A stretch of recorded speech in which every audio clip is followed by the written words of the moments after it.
స్రవంతి, నిహారిక ఇద్దరు సిస్టర్స్. ఇంట్లో ఎప్పుడూ చిన్న చిన్న గొడవలు.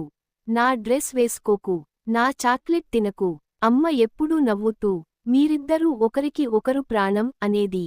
ఒక రోజు స్రవంతికి సిటీలో జాబ్ వచ్చింది. ఇంట్లో అందరూ హ్యాపీ, కాని నిహారిక మాత్రం మౌనం. రాత్రి చెల్లి మెల్లగా అడిగింది, అక్కా, నువ్వు వెళ్ళిపోతే నాతో ఎవరు ఫైట్ చేస్తారు? స్రవంతి నవ్వింది, కాని కళ్లలో నీళ్లు. వెళ్ళే రోజు వచ్చింది. బస్ స్టాండ్ దగ్గర నిహారిక ఒక చిన్న కవర్ ఇచ్చింది. ఇది ఓపెన్ చేయొద్దు, సిటీ చేరాకే చూడాలి. సిటీ చేరిన తర్వాత స్రవంతి కవర్ ఓపెన్ చేసింది. అందులో ఒక ఫోటో, ఇద్దరూ చిన్నప్పుడు నవ్వుతూ ఉన్నది. కింద చిన్న నోట్, ఎక్కడికి వెళ్ళినా నువ్వు నా బెస్ట్ ఫ్రెండ్. గొడవలు మిస్ అవుతాను అక్కా. స్రవంతి వెంటనే వీడియో కాల్ చేసింది. ఎంత దూరం ఉన్నా మన బంధం దూరం కాదు. అప్పుడు ఇద్దరూ నవ్వుతూ ఏడ్చారు. ఎందుకంటే సిస్టర్స్ అనేవాళ్లు ఫ్రెండ్స్ కంటే ఎక్కువ.